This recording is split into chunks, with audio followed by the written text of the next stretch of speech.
मामला सिर्फ इतना है कि फील्ड मार्शल आसिम मुनीर इमरान खान साहब से अपनी नफरत का इजहार खुद भी कर रहे हैं और अपने टाउट्स के जरिए भी करवा रहे हैं। उन्होंने सारे हरबे इस्तेमाल कर लिए हैं, लेकिन इमरान खान को तोड़ने में वो नाकाम रहे। अब एक आदमी जिसे आप तोड़ नहीं सके, अब उसको तनहा कर रहे हैं ताकि उसका पैगाम बाहर ना आए, यानी उसके पैगाम को बदल नहीं सके, उसकी सोच को शिकस्त नहीं दे सके, तो अब उसकी जो आवाज है उसी को कुचल दो, उसकी आवाज बाहर आए ही ना। तो इसके लिए इमरान खान साहब की बहनों से उनकी मुलाकात, जो एक बुनियादी हक है कैदी का कि उसकी मुलाकात करवाई जाए, अदालती ऑर्डर उनके पास है, अदालती अहकाम के मुताबिक तो मुलाकात होनी चाहिए, लेकिन उसके खिलाफ किया जाता है और मुलाकात नहीं की जाती, बूटों तले रोंद दिया जाता है अदालती अहकाम को। एक दफा फिर पाकिस्तान तहरीके इंसाफ ने पोस्टर जारी कर दिया है, और ये पोस्टर है जनाब बरतानिया में फिर से एहतजाज का कि यहां पे हम दोबारा धरना देंगे मंगल वाले दिन। पिछले मंगल को जब धरना दिया गया तो शहजाद अकबर ने लीड किया था लंदन में, और अगले दिन शहजाद अकबर के ऊपर हमला कर दिया गया उनके घर में, लेकिन शहजाद अकबर हिम्मत के साथ खड़े रहे। अभी उनको सिक्योरिटी पुलिस ने प्रोवाइड की हुई है और कुछ चीजें जो है उनकी इन्वेस्टिगेशन हो रही है। उम्मीद है कि जो हमलावर हैं वो पकड़े जाएं और उनके खिलाफ कोई कानूनी कार्रवाई हो। लेकिन सवाल यह पैदा होता है कि क्या इससे खौफ फैला? तो जवाब यह है कि नहीं फैला। शहजाद अकबर ने वो पोस्टर अब जो है वो शेयर किया कि जनाब पहुंचे दोबारा सारे धरना देने के लिए, इमरान खान साहब को कैद तन्हाई में डाला हुआ है, उसके लिए सब लोग मिलकर आवाज उठाए। तो इससे तो फर्क नहीं पड़ता ना, मार कुटाई से, बंदे गिरफ्तार करने से, जबरी गुमशुदगियों से क्या कभी कोई तहरीक रुकी है? बलोचिस्तान में जितना जुल्म और जबर पाकिस्तान के जर्नैलों ने किया है, जैसे उनके वसाइल को लूटा है, जैसे उनके बच्चों को जबरी तौर पर लापता किया है, उसके बाद तो बलूचिस्तान में आवाज उठाने वाला एक बंदा भी बाकी नहीं बचना चाहिए था। वहां बजाय आवाज उठाने वाले खत्म हो जाते, वहां मुसल्ला तहरीक शुरू हो गई। ये इन्होंने किया, नेकी की इन्होंने बलूचिस्तान के साथ। इसी तरह अगर आप चले जाएं खैबर पख्तूनख्वा में कबायली इलाकों में ड्रोन हमले किए, मार्टर हमले किए, बेशुमार ऑपरेशन किए वहां पे, लेकिन क्योंकि पब्लिक की मर्जी के खिलाफ चीजें की, वहां के वसाइल चोरी किए तो लोग खिलाफ हो गए। तो इसी तरह से ये दबाने से, मार कुटाई से तहरीकें नहीं दबती होती। सुहेल अफरीदी वापस पहुंचे खैबर पख्तूनख्वा, उन्होंने जाके अपनी काबीना से बातचीत की और अपनी काबीना को उन्होंने बताया कि जो पंजाब हुकूमत का रवैया था वो इंतहाई अफसोसनाक था, वो बहुत तकलीफ दे था। हमारे गरीबानों पे हाथ डाला गया, हमारे साथ बदतमीजी की गई, मेरी काबीना के साथ बदतमीजी की गई, 700 से ज्यादा लोगों को गिरफ्तार किया गया, बार बार गिरफ्तारियां हुई, मेरे साथ जाने वालों को गिरफ्तार किया गया।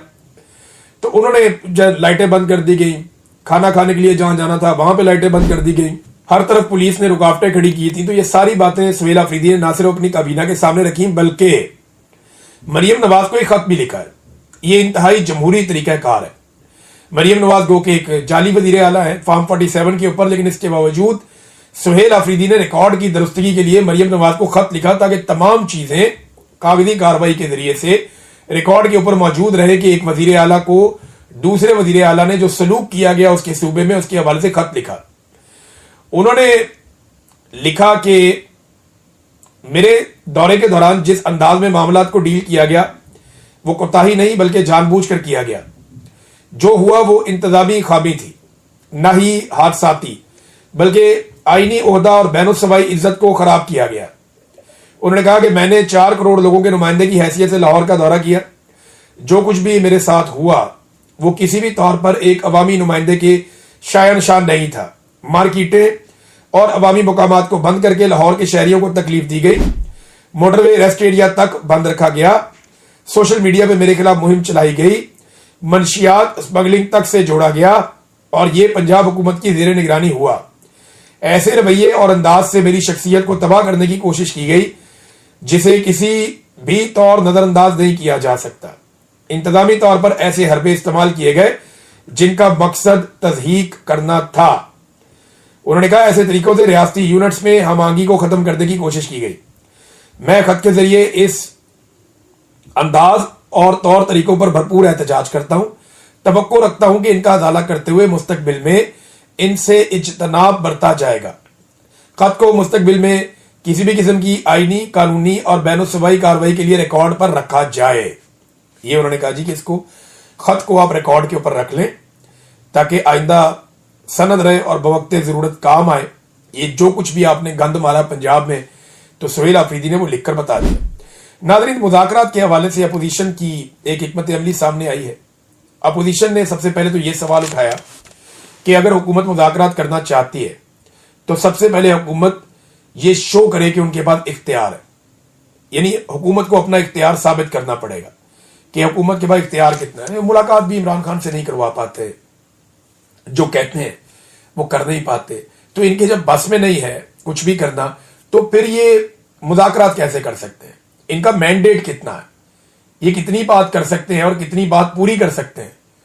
ये सवाल अपोजिशन अब उठा रही है हुकूमत से। हुकूमत के लिए इससे मुश्किलात बढ़ेगी। और इसमें एक और जो स्टेटमेंट है वो महमूद अचकज़ई साहब के हवाले से आया कि सारी पार्टियों, इदारों, जर्नैलों, जजों को सबको बिठा लो, हर कोई अपनी डोमेन में वापस चला जाए और वहां से आइन के मुताबिक पाकिस्तान आगे बढ़े। हम पाकिस्तान को मुश्किल से निकालना चाहते हैं। खान साहब से ना डरे, वो बड़ा आदमी है, वो किसी से इंतकाम नहीं लेगा।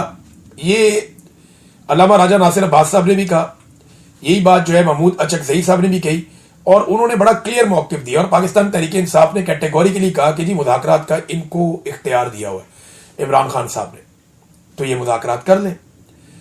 महमूद अचकज़ई साहब, अल्लामा राजा नासिर अब्बास साहब, इनके पास मैंडेट है, आप इनसे बात करें, जाके आप मुज़ाकरात करें। लेकिन पाकिस्तान तहरीक इंसाफ तो तैयारी करती रहेगी एहतजाज की। जो इमरान खान साहब ने कहा कि स्ट्रीट मूवमेंट हमने चलानी, तो इमरान खान साहब की पार्टी एहतजाज की तैयारी कर रही है। दूसरी जानिब आपके सामने है कि जो मुज़ाकरात वाले हैं मुज़ाकरात पे बात कर रहे हैं, लेकिन मुज़ाकरात के लिए हुकूमत को पहले अपना इख्तियार साबित करना पड़ेगा। सिंध में स्ट्रीट मूवमेंट पर काम शुरू हो गया है। बहुत सारे शहरों से, बहुत सारे इलाकों से बहुत सारी वीडियोज आई हैं जहां पे गली मोहल्लों के अंदर लोगों को एंगेज किया जा रहा है, लोगों तक मालूमात पहुंचाई जा रही हैं, अगली आने वाली स्ट्रीट मूवमेंट के लिए उन्हें मोटिवेट किया जा रहा है। और दूसरा, जैसे मैंने आपको बताया था कि खैबर पख्तूनख्वा के अंदर अब एक बड़े पैमाने पर स्ट्रीट मूवमेंट के लिए एक एक्टिविटी का आगाज होगा और वो एक्टिविटी आप आने वाले दिनों में देखेंगे। और यही वो हफ्ता है जिसके अंदर मेरे ख्याल में अनाउंसमेंट हो जाएंगी और अनाउंसमेंट के बाद अमली तौर पे काम शुरू हो जाएगा। फिर आप देखेंगे कि बहुत तेजी से स्ट्रीट मूवमेंट आगे की तरफ बढ़ेगी। पंजाब के अंदर उसके बाद ये सिलसिला शुरू होगा और बलूचिस्तान, आप जानते हैं कि वहां पे पाकिस्तान तहरीक इंसाफ की क़यादत बड़ी तगड़ी है। तहरीक इंसाफ के जो लोग हैं वो बलूचिस्तान में बड़े कमिटेड हैं और जब वहां पे ये मूवमेंट जाएगी तो वहां बड़ी तेजी से पैगाम पहुंचता है और बलूचिस्तान भी इसके अंदर शामिल हो जाएगा। फिर आज़ाद कश्मीर में आगे इलेक्शन आ रहा है और गिलगित बल्तिस्तान में, तो यहाँ पे बड़े पैमाने पर एक्टिविटीज की उम्मीद की जा रही है स्ट्रीट मूवमेंट के हवाले से। नाज़रीन, पाकिस्तान के ज़र मुबादला के ज़खायर के हवाले से एक खबर दोबारा पाकिस्तान के मीडिया की जीनत बनी है और खबर वही कह रही है जो मैं आपको बड़े लंबे अरसे से बता रहा हूं कि पाकिस्तान के पास जितना भी पैसा पड़ा हुआ है उसमें ज्यादा पैसा दूसरे दोस्त ममालिक का है, पाकिस्तान का वो पैसा नहीं है। 16 अरब डॉलर के आसपास पैसे पाकिस्तान के ज़र मुबादला के ज़खायर में पड़े हुए हैं, पाकिस्तान के कौमी खजाने में।